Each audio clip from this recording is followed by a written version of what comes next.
તો નમસ્કાર દર્શક મિત્રો, દેશ અને દુનિયાના તાજા અને મહત્વના સમાચાર એટલે કે ટ્રેન્ડિંગ ગુજરાત યુટ્યુબ ચેનલમાં આપ સર્વે સાથીઓનું હાર્દિક સ્વાગત છે।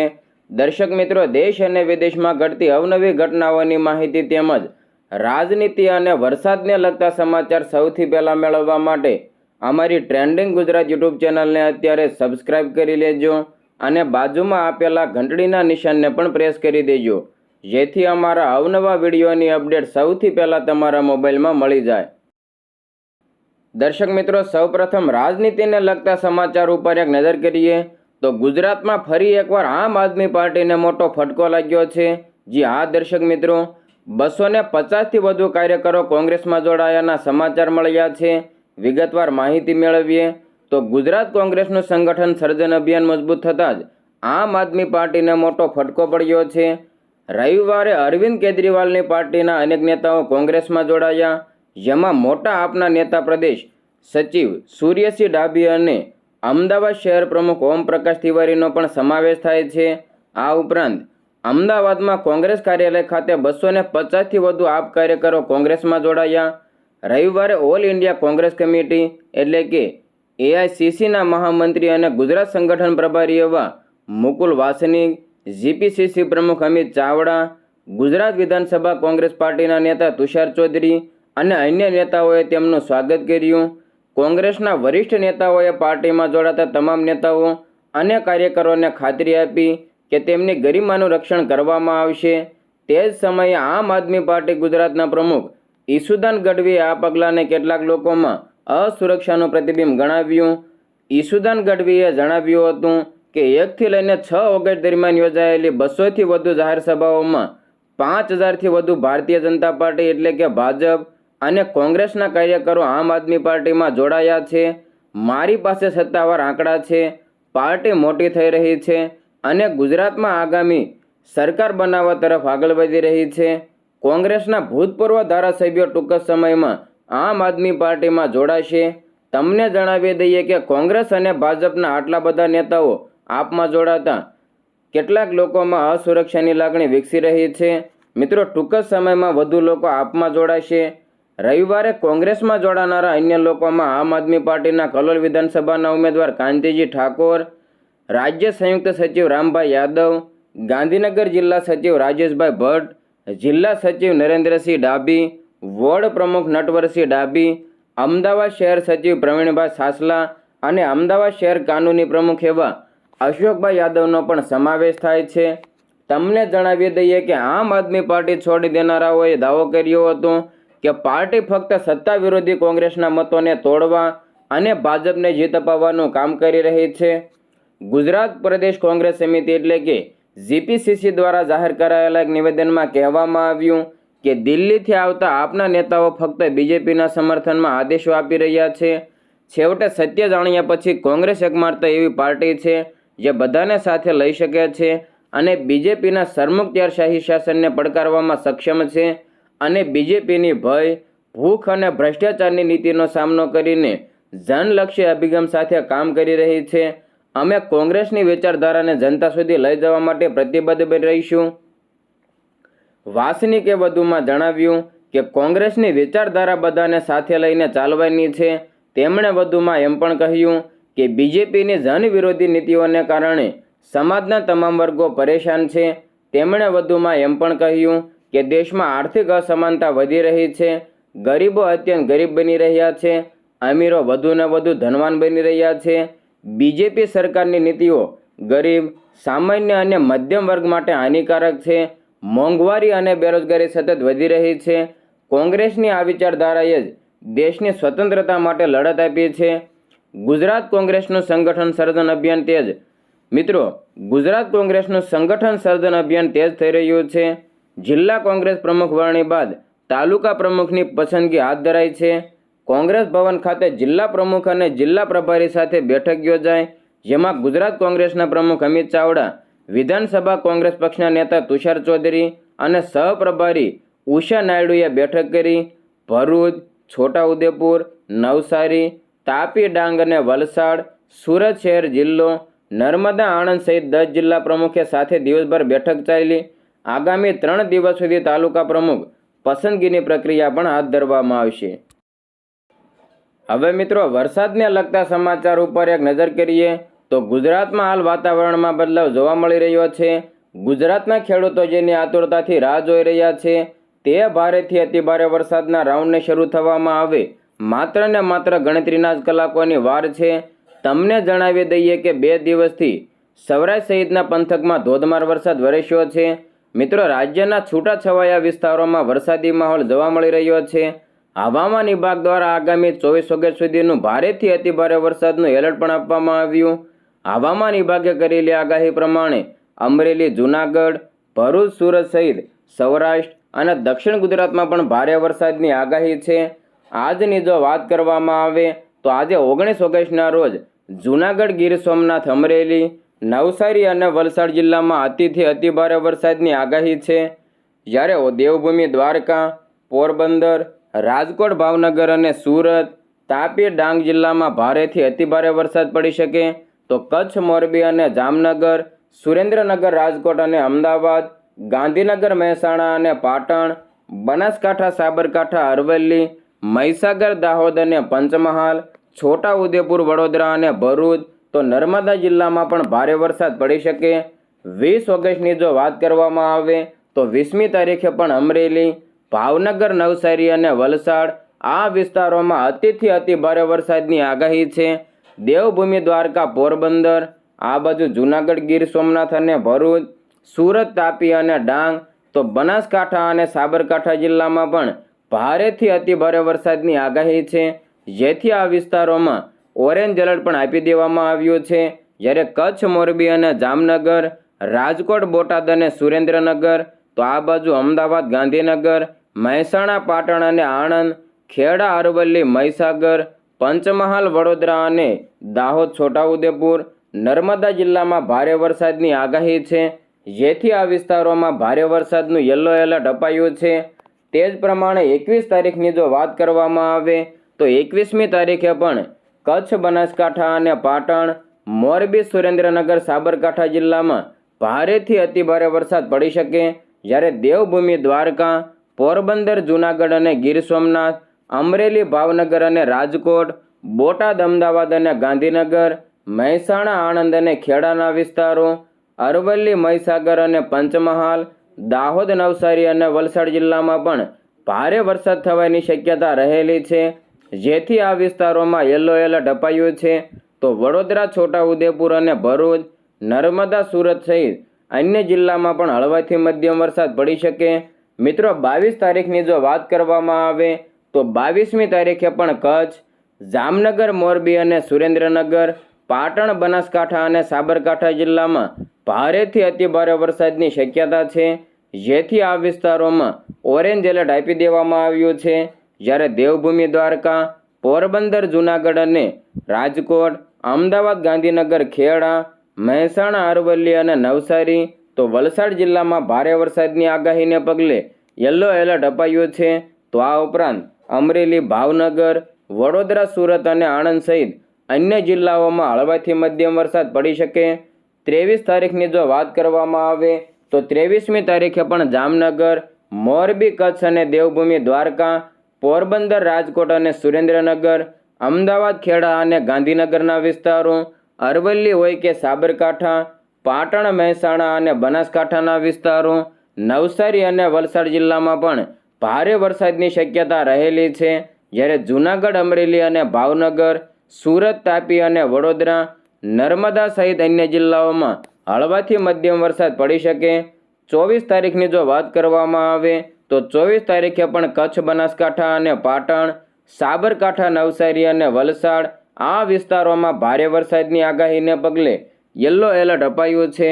તો આ ઉપરાંત રાજકોટ, અમદાવાદ અને ગાંધીનગર, જૂનાગઢ, અમરેલી અને ભાવનગર, મહેસાણા, ખેડા, આણંદ અને વડોદરાના વિસ્તારો, સુરત, તાપી અને ભરૂચ સહિત અન્ય જિલ્લાઓમાં હળવાથી મધ્યમ વરસાદની આગાહી રહેલી છે. હવે મિત્રો ચૂંટણીલક્ષી સમાચાર ઉપર એક નજર કરીએ તો ગુજરાતમાં આગામી નગરપાલિકા અને પંચાયત ચૂંટણીઓને લઈને રાજકીય ગરમાવો વધી ગયો છે.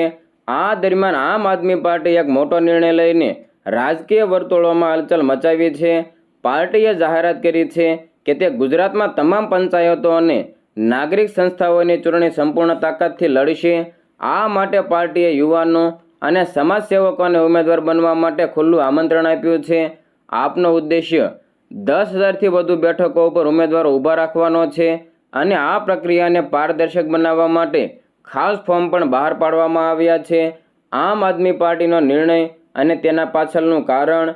ગુજરાત આમ આદમી પાર્ટીના પ્રદેશ પ્રમુખ ઈસુદાન ગઢવીએ જણાવ્યું છે કે અરવિંદ કેજરીવાલે કામના રાજકારણની જે શરૂઆત કરી છે તેનાથી પ્રભાવિત થઈને હજારો લોકો પાર્ટીમાં જોડાવા અને ચૂંટણી લડવા માંગે છે.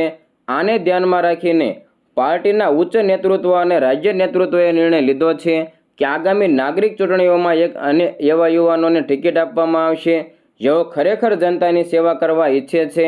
આ નિર્ણય પાછળનો મુખ્ય ઉદ્દેશ્ય ટિકિટ વહેંચણીમાં સંપૂર્ણ પારદર્શિતા જાળવવાનો છે. ઈસુદાન ગઢવીએ સ્પષ્ટતા કરી કે આમ આદમી પાર્ટી ગુજરાતમાં 10,000થી વધુ બેઠકો પર ચૂંટણી લડવા જઈ રહી છે. આમાં તાલુકા પંચાયત, જિલ્લા પંચાયત, નગરપાલિકા અને મહાનગરપાલિકાની તમામ બેઠકોનો સમાવેશ થાય છે. આ ચૂંટણીઓમાં ભાગ લેવા માટે આપ કાર્યકરો, પદાધિકારીઓ અને સામાજિક કાર્યકરો માટે ઓપન ફોર્મ બહાર પાડવામાં આવ્યા છે, જેથી કોઈપણ વ્યક્તિ જે જનતાની સેવા કરવા માંગે છે તે ચૂંટણી લડી શકે છે. પાર્ટીએ ઉમેદવારી ફોર્મ ભરવાની પ્રક્રિયાને પણ સરળ બનાવી છે. રસ ધરાવતા ઉમેદવારો ઓનલાઈન, વોટ્સએપ અથવા ઈમેલ દ્વારા ફોર્મ ભરી શકે છે. આ ઉપરાંત જિલ્લા પ્રમુખ, લોકસભા પ્રમુખ અને વિધાનસભા પ્રભારીઓ પાસે પણ ફોર્મ જમા કરાવી શકશે. ફોર્મ મળ્યા બાદ જિલ્લા સ્તરે એક સમિતિ બનાવવામાં આવશે, જેમાં લોકસભા પ્રમુખ, વિધાનસભા પ્રભારી અને જિલ્લા ટીમે સામેલ હશે. આ સમિતિ ફોર્મની ચકાસણી કરશે અને ત્યારબાદ તેને રાજ્ય સ્તરે મોકલવામાં આવશે. રાજ્ય સ્તરે અંતિમ ચકાસણી પછી ઉમેદવારોની સત્તાવાર જાહેરાત કરવામાં આવશે. આ પ્રક્રિયા દ્વારા આમ આદમી પાર્ટી ગુજરાતના રાજકારણમાં એક નવો અને પારદર્શક અભિગમ અપનાવી રહી છે. હવે મિત્રો, ગઈકાલ એટલે કે સોમવારના દિવસે દિલ્હી NCRમાં કેટલીક શાળાઓને જે બોમ્બથી ઉડાવી દેવાની ધમકી મળી હતી તેના ઉપર એક નજર કરીએ તો સોમવારે ઘણી શાળાઓને બોમ્બની ધમકીઓ મળ્યા બાદ રાજધાની દિલ્હી અને રાષ્ટ્રીય રાજધાની ક્ષેત્રમાં ગભરાટ ફેલાયો હતો. પોલીસે તાત્કાલિક શાળાઓ ખાલી કરાવી હતી અને સુરક્ષા વ્યવસ્થા પણ કડક કરી હતી. આ ધમકીઓ શાળાઓને ઈમેલ દ્વારા મોકલવામાં આવી હતી. આ કેસની માહિતી મળતાની સાથે જ પોલીસ અને સ્પેશિયલ સેલ દ્વારા તપાસ શરૂ કરવામાં આવી હતી, પરંતુ તેમને શરૂઆતની શોધમાં કોઈ શંકાસ્પદ વસ્તુ ન મળી. પોલીસ ટીમો હવે એ જાણવાનો પ્રયાસ કરી રહી છે કે ઈમેલ ક્યાંથી આવ્યો. એક વરિષ્ઠ પોલીસ અધિકારીએ જણાવ્યું હતું કે અમે આ બાબતોને ખૂબ જ ગંભીરતાથી લઈ રહ્યા છીએ. આ ધમકીઓ DPS દ્વારકા, મોડર્ન સ્કોન સ્કૂલ સેક્ટર 4 દ્વારકા અને Shriram world school sector 10 Dwarka સહિત ઘણી શાળાઓને મોકલવામાં આવી હતી. સાવચેતી તરીકે શાળા વહીવટીતંત્રએ વાલીઓને બાળકોને પાછા બોલાવવા માટે સંદેશ મોકલ્યા હતા અને શાળા દ્વારા કડક સુરક્ષા પ્રોટોકોલનું પણ પાલન કરવાની ખાતરી આપી હતી. હવે મિત્રો, આગળ વાત કરીએ તો આપ સૌ સારી રીતે જાણો છો કે પાછલા દિવસોમાં ઉત્તર ભારતના કેટલાક રાજ્યોમાં વાદળ ફાટવાની ઘટનાઓ બની રહી છે, જેને કારણે અનેક લોકોના મૃત્યુ પણ થઈ રહ્યા છે અને ચારે બાજુ અફરાતફરીનો માહોલ પણ જોવા મળ્યો છે. ત્યારે હવે ફરી એકવાર મહારાષ્ટ્રથી મોટા સમાચાર સામે આવ્યા છે. જે આ દર્શક મિત્રો, ઉત્તર ભારતથી લઈને હવે આ બાજુ મહારાષ્ટ્રમાં વાદળ ફાટવાની ઘટના સામે આવી છે. તમને જણાવી દઈએ કે મહારાષ્ટ્રના નાંદેડમાં કુદરતનો કહેર જોવા મળ્યો હતો. સોમવારે મુખ્યમંત્રી દેવેન્દ્ર ફડણવીસે મીડિયા સાથે વાત કરતા જણાવ્યું કે નાંદેડના મુખેડ તાલુકામાં વાદળ ફાટવા જેવી ઘટના બની. સ્થળ ઉપર NDRF અને SDRFની મદદ લેવામાં આવી રહી છે. તેમણે કહ્યું કે કેટલીક જગ્યાએ પાકને પણ નુકસાન થયું છે. નદીઓના પાણીના સ્તર ખાસ ધ્યાનમાં આવી રહ્યું છે. 1 લાખ હેક્ટરથી વધુ પાકને નુકસાન થયું છે. 200થી વધુ ગામડાઓ પૂરની ઝપેટમાં છે. તેમણે એમ પણ કહ્યું કે મુંબઈમાં કેટલીક જગ્યાએ 170 મીમીથી વધુ વરસાદ નોંધાયો છે. મુખ્યમંત્રીએ જણાવ્યું કે લોકલ ટ્રેનો રોકવામાં આવી નથી, પરંતુ તેની ગતિ ધીમી પડી છે. મહારાષ્ટ્રના કટોકટી વ્યવસ્થાપન મંત્રી એવા ગિરીશ મહારાજને કહ્યું કે બપોરથી રાજ્યમાં આવું થઈ રહ્યું છે. મિત્રો, 4-5 લોકો ગુમ છે. તપાસ ચાલી રહી છે. તેઓને પણ શોધી કાઢવામાં આવશે. કેટલાક જિલ્લાઓમાં રેડ એલર્ટ છે તો કેટલાક સ્થળોએ ઓરેન્જ એલર્ટ છે. નાંદેડમાં ભારે વરસાદ નોંધાયો છે. ગામડાઓમાં પાણીથી ઘેરાયેલા છે અને બચાવ કામગીરી હાલ ચાલુ છે. એક જગ્યાએ સેના પણ તૈનાત કરવામાં આવી છે. તો મુખ્યમંત્રીએ જણાવ્યું કે રાજ્યના વિવિધ ભાગોમાં ભારે વરસાદ અંગે કંટ્રોલ રૂમ સાથે વાતચીત કરવામાં આવી છે. 18થી લઈને 21 ઓગસ્ટ દરમિયાન વધુ વરસાદની અપેક્ષાઓ છે. અંબાજગુળવડી નદી ચેતવણીની સ્તરથી પહોંચી ગઈ છે. વશિષ્ઠી નદી ઉપર પણ નજીકથી નજર રાખવામાં આવી રહી છે. તાપી અને હથનુરમાં પણ વધુ પાણી ભરાવાને કારણે પાણી રાવેર વિસ્તારમાં પ્રવેશ્યું છે. જલગાંવ સૌથી વધુ અસરગ્રસ્ત જિલ્લો બન્યો છે. મુખ્યમંત્રી દેવેન્દ્ર ફડણવીસે શું જણાવ્યું તેના ઉપર એક નજર કરીએ તો પુણે જિલ્લાના તમામ બંધોમાં પૂરતું પાણી છે. પુણે ઘાટ વિસ્તારમાં ભારે વરસાદ પડી રહ્યો છે અને રેડ એલર્ટ જારી કરવામાં આવ્યું છે. સંભાજીનગર, બીડ, પરભણી અને લાતુરમાં પણ સારો વરસાદ પડી રહ્યો છે. નાંદેડ જિલ્લામાં પૂર જેવી સ્થિતિ છે. મુખેડ તાલુકામાં 206 mm જેટલો વરસાદ નોંધાયો. 150થી વધુ પ્રાણીઓ અને 4 લોકો વહી ગયા છે. રાવણ ગામમાંથી 226 લોકોને સુરક્ષિત રીતે બહાર કઢાયા. 3 ગામોમાંથી વધુ લોકોને સ્થળાંતર કરવામાં આવી રહ્યા છે. 3-4 જિલ્લાઓમાં લગભગ 800 ગામી પ્રભાવિત થયા છે. ઈસાપુર અને વિષ્ણુપુરી ડેમ ચેતવણી સ્તર ઉપર આગળ વધી રહ્યા છે. ખાસ કરીને વિષ્ણુપુરી ઉપર વધુ દબાણ છે. કોચંપડ ડેમની સ્થિતિ પણ હાલમાં નિયંત્રણમાં છે. ગઢચિરોલી અને ચંદ્રપુરમાં ઓરેન્જ એલર્ટ છે. આગામી 2 દિવસમાં વધુ વરસાદ પડી શકે છે. બધી જરૂરી વ્યવસ્થા કરવામાં આવી છે. દર્શક મિત્રો, હાલ તમારા વિસ્તારમાં કેવો વરસાદ પડી રહ્યો છે? તમે કયા વિસ્તારમાંથી અમારો વિડીયો જોઈ રહ્યા છો તે કોમેન્ટ બોક્સમાં જણાવવાનું ના ભૂલતા. હવે મિત્રો, ખેડૂતલક્ષી સમાચાર ઉપર એક નજર કરીએ તો કેન્દ્રીય કૃષિ અને ખેડૂત કલ્યાણ અને ગ્રામીણ વિકાસ મંત્રી એવા શિવરાજસિંહ ચૌહાણે મધ્યપ્રદેશના રાયસેન જિલ્લાના છીરખેડા ગામમાં સોયાબીનના ખેતરોનું ઓચિંતું નિરીક્ષણ કર્યું. કેન્દ્રીય મંત્રીને ફરિયાદ મળી હતી કે નિંદામણ નાશક દવાના ઉપયોગથી ખેડૂતોનો સોયાબીન પાક સંપૂર્ણપણે નાશ પામ્યો છે. કૃષિ મંત્રી શ્રી ચૌહાણ અચાનક ખેતરોમાં પહોંચ્યા અને સેંકડો ખેડૂતો અને કૃષિ વિભાગના અધિકારીઓની હાજરીમાં પરિસ્થિતિનો તાગ મેળવ્યો હતો. નિરીક્ષણ દરમિયાન કૃષિ મંત્રી શિવરાજસિંહ ચૌહાણે જણાવ્યું કે સોયાબીનને બદલે ખેતરોમાં નીંદણ ઉગી રહ્યું હતું અને આખો પાક બળી ગયો હતો. ખેડૂતોએ આરોપ લગાવ્યો હતો કે આ નુકસાન HPM કંપનીની દવાના ઉપયોગથી થયું છે. ચૌહાણે કહ્યું કે આ સમસ્યા ફક્ત એક ખેતર પૂરતી મર્યાદિત નથી, પરંતુ ઘણા ખેડૂતોએ આવી ફરિયાદો કરી છે. કૃષિ મંત્રીએ વધુમાં જણાવ્યું કે વૈજ્ઞાનિકોની એક ઉચ્ચ સ્તરીય ટીમ આ બાબતની તપાસ કરવા માટે અસરગ્રસ્ત ખેતરોનું નિરીક્ષણ કરશે અને તપાસ બાદ ઘોષિત કંપની સામે કડક કાર્યવાહી પણ કરવામાં આવશે. શિવરાજસિંહની સૂચના ઉપર ભારતીય કૃષિ સંશોધન પરિષદ એટલે કે ICAR દ્વારા તાત્કાલિક તપાસ સમિતિની રચના કરવામાં આવી. આ સમિતિમાં ICARના નિંદણ સંશોધક નિયામક, જબલપુરના નિયામક ડૉક્ટર JS મિશ્રાને અધ્યક્ષ બનાવવામાં આવ્યા છે. ઉપરાંત ડૉક્ટર SRK અટારી ઝોન 9ના ડિરેક્ટર, રાયસેન વિદિશા જિલ્લાના નાયબ કૃષિ નિયામક અને કૃષિ વિજ્ઞાન કેન્દ્રના વડા સિંહને સભ્ય બનાવવામાં આવ્યા છે. આ સમિતિ સ્થળની મુલાકાત લઈ લીધી છે. કેન્દ્રીય મંત્રી શિવરાજસિંહ ચૌહાણ કે જેઓ ખેડૂતો પોતાનો પાક ગુમાવે છે તો તે પોતાનો જીવ ગુમાવે છે. ખેડૂતોને ચોક્કસપણે રાહત મળશે અને કંપની આ માટે જવાબદાર રહેશે. શ્રી શિવરાજસિંહ ચૌહાણે સ્પષ્ટતા કરી કે KVK રાયસેનના વૈજ્ઞાનિક દ્વારા આપવામાં આવેલ રિપોર્ટ સાચો નથી, તેથી આ નવી ટીમ આ બાબતની તપાસ કરશે. તેમણે ખાતરી આપી કે ખેડૂતોને સંપૂર્ણ ન્યાય મળશે અને નકલી અને ખતરનાક દવાઓ વેચીને ખેડૂતોને છેતરતી નકલી જંતુનાશકો, ખાતરો અને બીજ બનાવતી કંપનીઓ સામે દેશભરમાં વ્યાપક ઝુંબેશ પણ શરૂ કરવામાં આવશે. મિત્રો, સમાચારમાં આગળ વધીએ તો છત્તીસગઢના બીજાપુર જિલ્લામાં એક મોટો IED બ્લાસ્ટ થયાના સમાચાર મળ્યા છે. આ દુર્ઘટનામાં ડિસ્ટ્રિક્ટ રિઝર્વ ગાર્ડ એટલે કે DRGના એક જવાન શહીદ થયા છે અને 3 જવાનો ઘાયલ થયા છે. સ્થાનિક અધિકારીઓના જણાવ્યા પ્રમાણે આ ઇમ્પ્રુવાઇઝ્ડ એક્સપ્લોઝિવ ડિવાઇસ એટલે કે IED નક્સલવાદીઓએ પ્લાન્ટ કરી હતી, જેને કારણે આ વિસ્ફોટ થયો. બ્લાસ્ટ વિશે માહિતી આપતા એક વરિષ્ઠ અધિકારીએ જણાવ્યું કે આ વિસ્ફોટ ગઈકાલે સવારે ઇન્દ્રાવતી નેશનલ પાર્ક પાસે થયો હતો. અધિકારીએ જણાવ્યું કે DRG અને રાજ્ય પોલીસની ટીમે રવિવારના રોજ નક્સલવાદીઓ વિરુદ્ધ ઓપરેશન ચલાવ્યું હતું. આ દરમિયાન નક્સલવાદીઓએ રસ્તામાં IED પ્લાન્ટ કર્યું હતું, જ્યારે સુરક્ષા દળોની ટીમ સ્થળ ઉપર પહોંચી ત્યારે એક જોરદાર બોમ્બ વિસ્ફોટ થયો હતો. આ બ્લાસ્ટમાં ડીઆરજી જવાન દિનેશ નાગ શહીદ થયા છે તેમજ અન્ય 3 જવાન ગંભીર રીતે ઘાયલ થયા છે. અધિકારીઓએ જણાવ્યું કે ઓપરેશન પૂર્ણ થયા પછી સંપૂર્ણ માહિતી આપવામાં આવશે. હાલમાં તેઓ ઘાયલ સૈનિકોને મદદ કરવા અને પરિસ્થિતિને સંભાળવા પર કેન્દ્રિત કરી રહ્યા છે. પ્રાથમિક સારવાર પછી ઘાયલ સૈનિકોને બહાર કાઢવામાં આવી રહ્યા છે અને સારી સારવાર માટે જરૂરી વ્યવસ્થા પણ કરવામાં આવી. અધિકારીઓએ જણાવ્યું કે રવિવારે ડિસ્ટ્રિક્ટ રિઝર્વ ગાર્ડ એટલે કે ડીઆરજીની એક ટીમને માઓવાદી વિરોધી કામગીરી ઉપર મોકલવામાં આવી હતી. સોમવારે સવારે ઓપરેશન દરમિયાન પોલીસકર્મી દિનેશ નાગનું લેન્ડમાઇન વિસ્ફોટમાં મૃત્યુ થયું હતું.